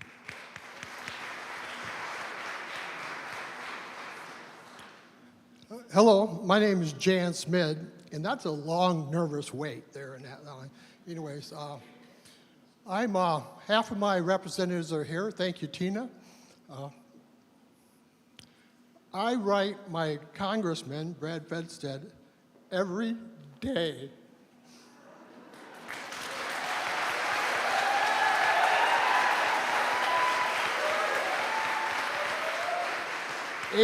Abraham Lincoln said public opinion is everything.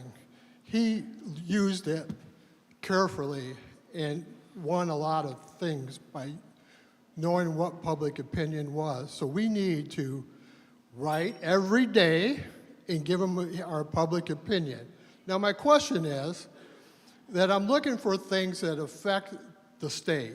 particularly the first district, on the present administration policies like tariffs. How are the tariffs affecting our agriculture in the first district? How is cuts to NIH affecting medical research in Rochester and in the state? So anybody who lives in the first district who wants to answer those questions, what are the things that are really affecting the state with these policies? Before we get to answer that, I just need to interject. We've run out of the time that we planned for this section, and we're going to cut out something else, and it'll probably be okay. But I would like everyone to try to get to your question and ask a question, and legislators get to your answer.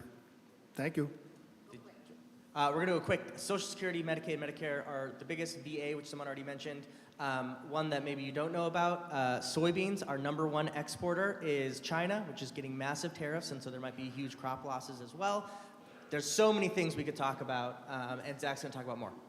What I wanted to point out is the governor has actually set up a web page, a dashboard, where you can see all of the cuts that have come from the federal level that are impacting Minnesota. I don't know the website off the top of my head, but I'm sure if you Google it, you can find it. The other thing I did want to point out, since your congressman was mentioned, we're talking about these disastrous federal cuts. There are 220 Republicans and 213 Democrats in the U.S. House, which means only 4 Republicans have to switch to block anything from going through that body. As it happens, there are 4 Republicans that represent Minnesota in the Congress, of which Brad Finstead is one. So you all have the ability to make a big impact on him. If you do the calling and the writing and everything else, it can have a real big impact.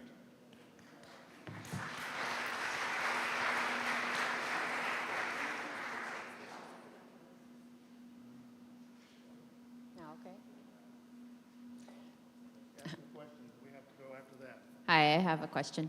I'm curious for anyone who wants to answer this. With all the cuts that are being made, I can understand why we're all talking about it, but with the homeless population booming so much throughout the country, is anyone talking about this?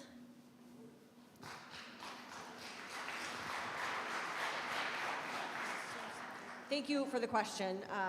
So yes, we are. I'm the vice chair of the Housing and Homelessness Prevention Committee in the Senate, and a good portion of the bill that we passed and have already passed that bill off the Senate floor is resources to go to support folks in homelessness and to prevent people from becoming homeless, because it turns out it is not only is it the right thing to do, but it is more cost effective to keep people from becoming homeless rather than after they are homeless to help them to get housing again. And so housing is a human right. It is absolutely on our radar, and we are working on that, and we'll continue to work on that. Thank you for the question. We have to stop, but we had people in line with questions. Write your question on your commitment sheet. If you weren't in line, you have a question, write it on your commitment sheet. And legislators, we appreciate everything that you've done. Now, did I cut off the answer to that last question? No? Okay. We need to move on to the next, and the next part is a call for action. And another one of our Isaiah volunteers, Paula, is going to come and speak to us, and she'll tell us her last name, which I know perfectly well, but if you'd like the people on stage, you could go back to your seats. Thank you.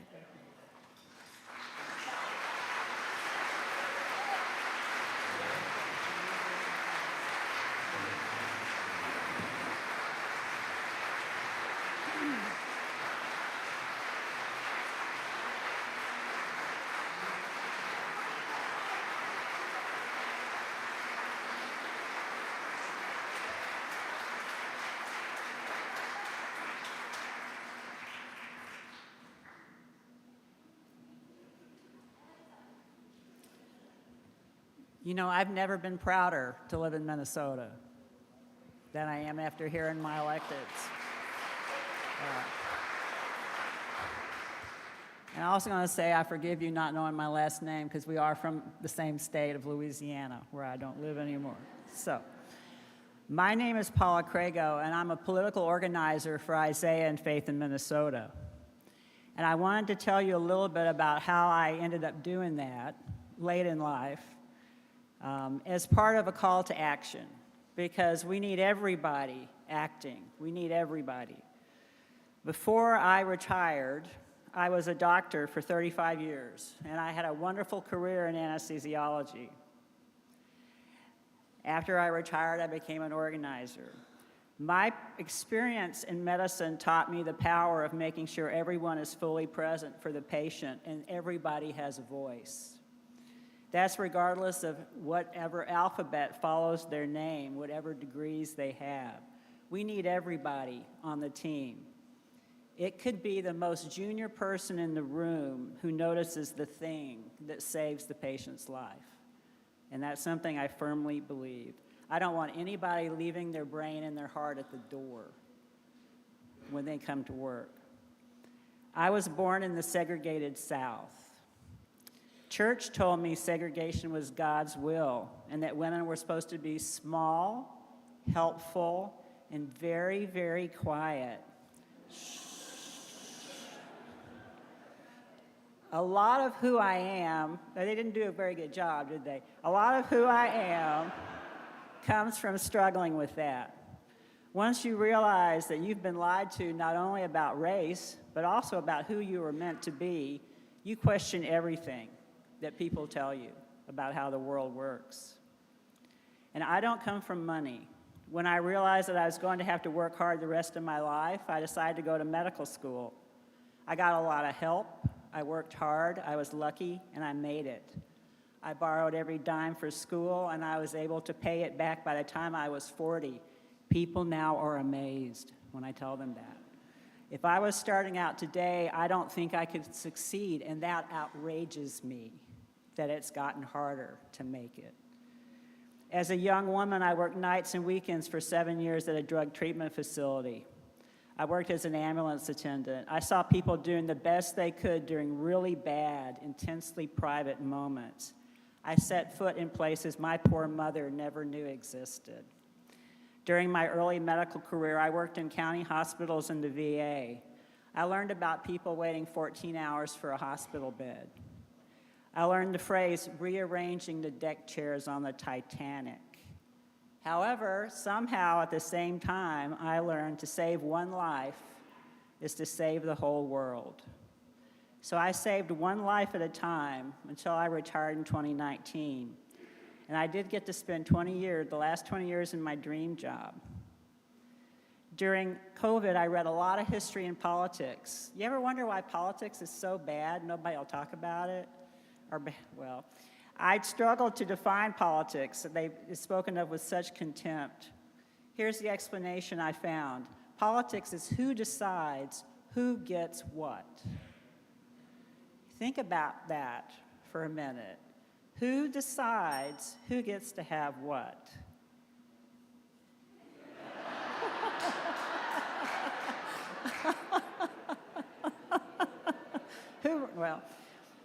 The answers to those questions say a whole lot about what we value and what we believe about human nature. What could be more important and appropriate a topic in a church than that? History is a great teacher, I also found. Whoever longs for the good old days is having a selective memory. There is no guarantee that times will magically get better. We have to work to make things better. Like the shirt says, we make our future. History is being made all around us. Some call it news. That's when it's raw and fresh, and we don't know what it means or how it's going to turn out. But something I'm starting to figure out, news is very distressing, and sometimes we have to take a break. But when we act, we are determining what history is going to be written about that news. We have the ability and the power to see that the history is good no matter how bad the news is on a particular day. We can turn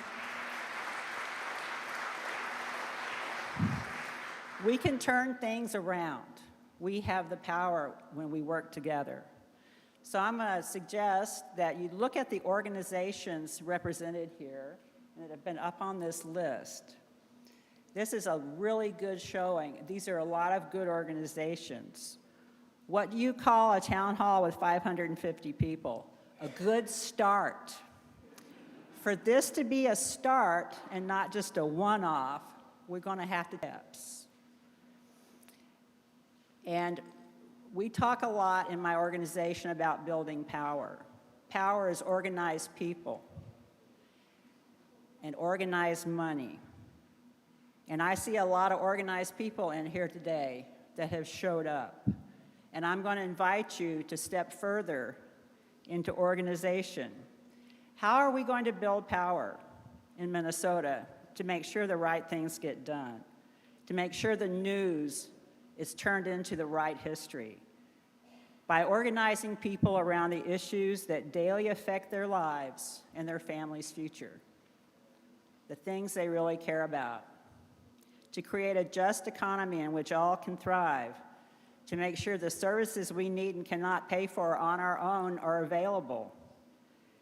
Build a world where joy and justice ride together, where we've got each other's back, where we keep each other going. All right, you organized people, let's get out our phones. We're going to have an action right now. I'm serious.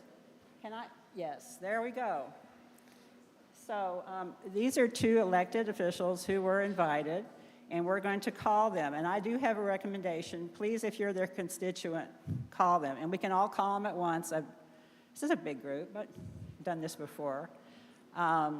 So everybody get out your phone. The more you get out your phone and start calling, of course I left mine down there. The more you get out your phone and start calling, the more the people around you will do the same. I'm going to suggest that when you call Senator Nelson, that you thank her for the courage that she showed in joining that letter to the Republican congressman asking them to not cut Medicaid. I'm also going to ask you to encourage her to talk to, call, find, hunt down Congressman Finstad and encourage him in any way she can to not cut our Medicaid to Minnesota. And I'm going to suggest if you call Representative Dwayne Quam, that you ask him what his response is going to be if they cut Medicaid, how we're going to stand up for Minnesotans. So, got your phones out? I'm going to stop for a couple of minutes and let you do that.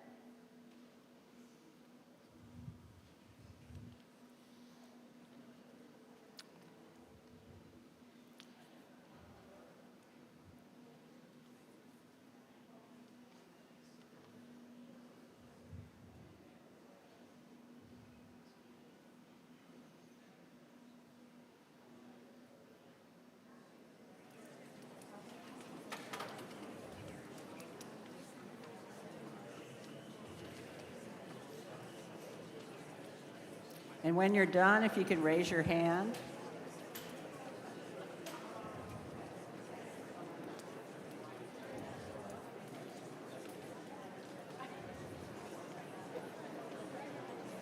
Okay. All right, see about one hand. Two.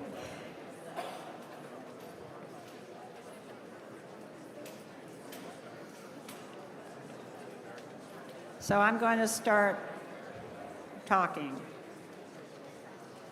When you look at the sheet on your handout that says take the next step, that's the most important part of this whole thing, is not having a one-off, taking a next step in building, because we can't solve any of this today. There's nothing we can do that's going to fix this.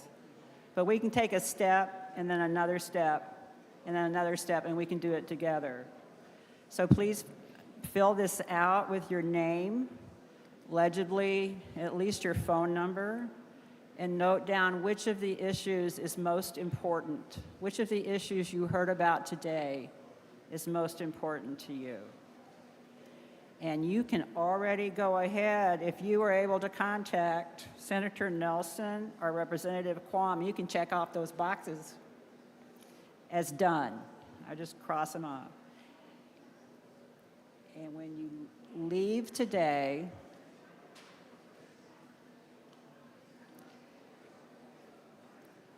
ask 5 people that you know to do this too. If you're having trouble thinking about 5 people, think about where you work, your hobbies, and your sports. If you have kids, think about your kids' hobbies and sports, because you don't have any. And you can meet with parents there. Your church, your lodge, your neighborhood, 5 people.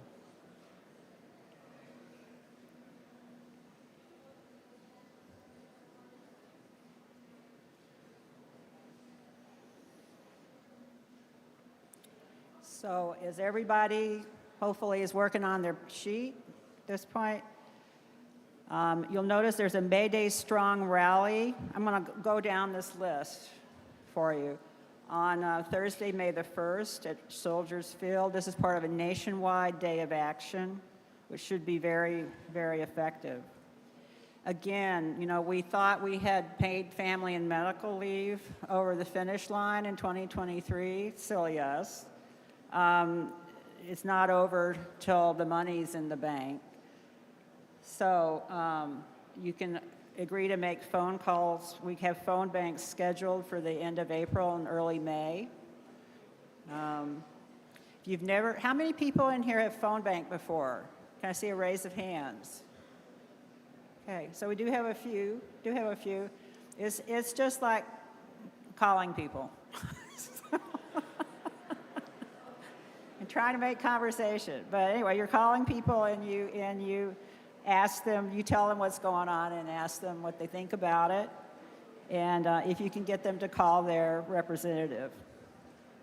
We start out with a team building before we do the phone bank and answer any questions for anybody that hasn't done it before. And then at the conclusion, we share some of the surprises and things. So if something good happens, you have a nice conversation, you can share that with everybody that was on the phone bank. So we can kind of share in our wins and, you know, possibly our losses.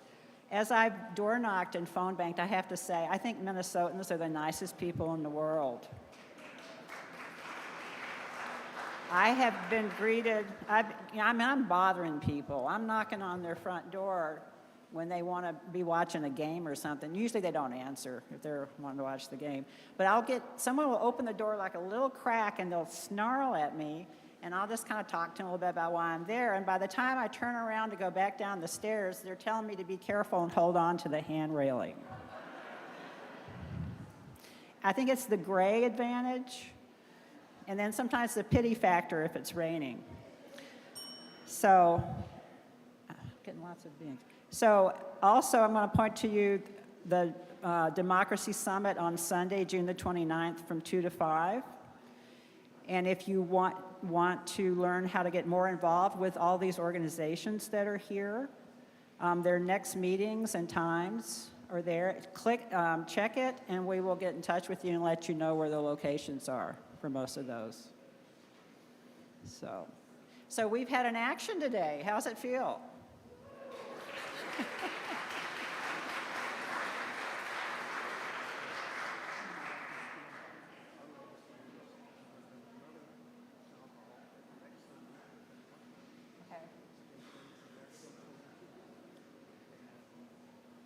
Okay. So I understand I've been asked to announce that the legislators are going to have another town hall next Sunday at 1:30, correct? And stay tuned to their social media. What? Where is this town hall, or is it a secret? Pay attention to the social.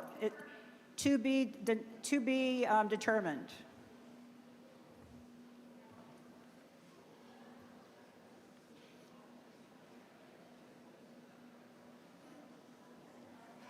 What?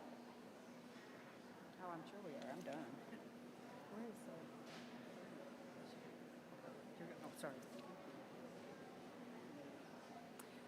Thank you so much, Paula. Next, I'd like to invite Janet Munger, member leader with Indivisible, to the stage for a closing.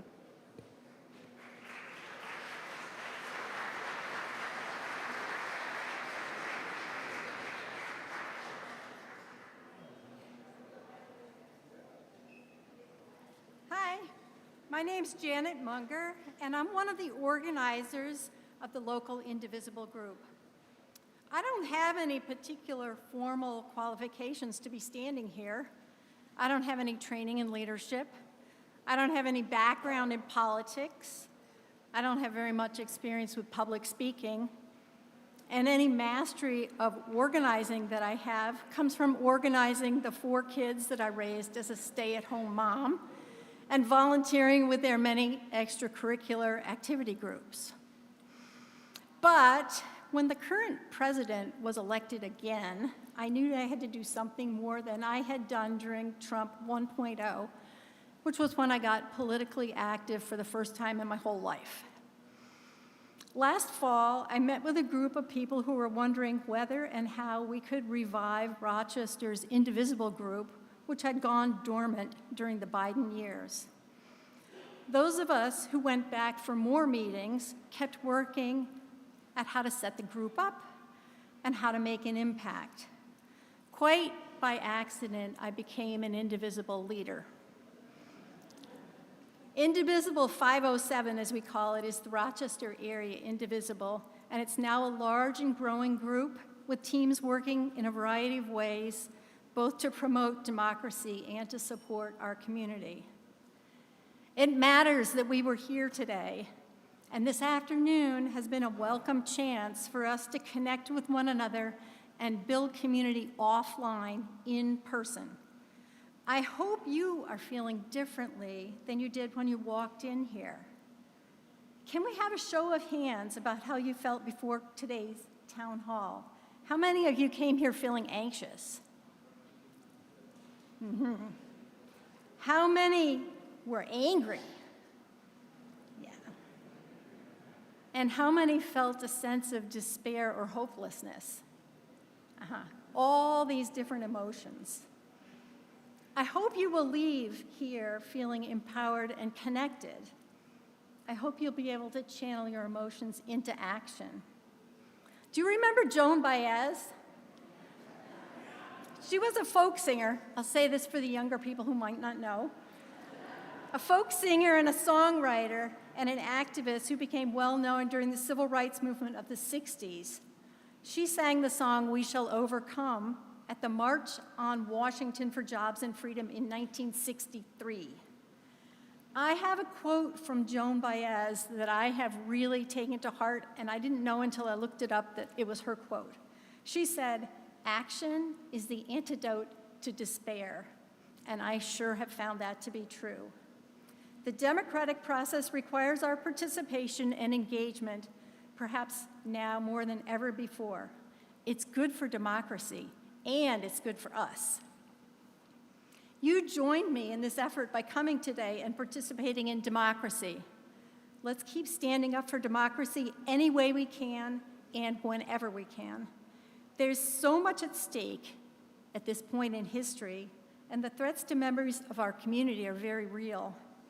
Together, we can do our very best to make sure no one is left behind. Thank you for coming.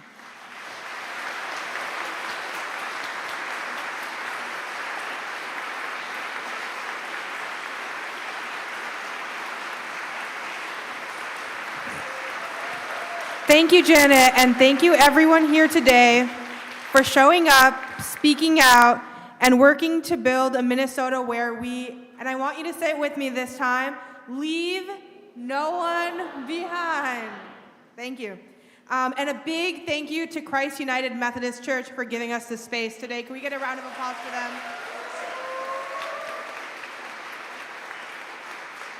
And of course, a thank you to all of our wonderful legislators and all of the community testifiers and all of the members of public who asked questions today. Thank you. That concludes our event.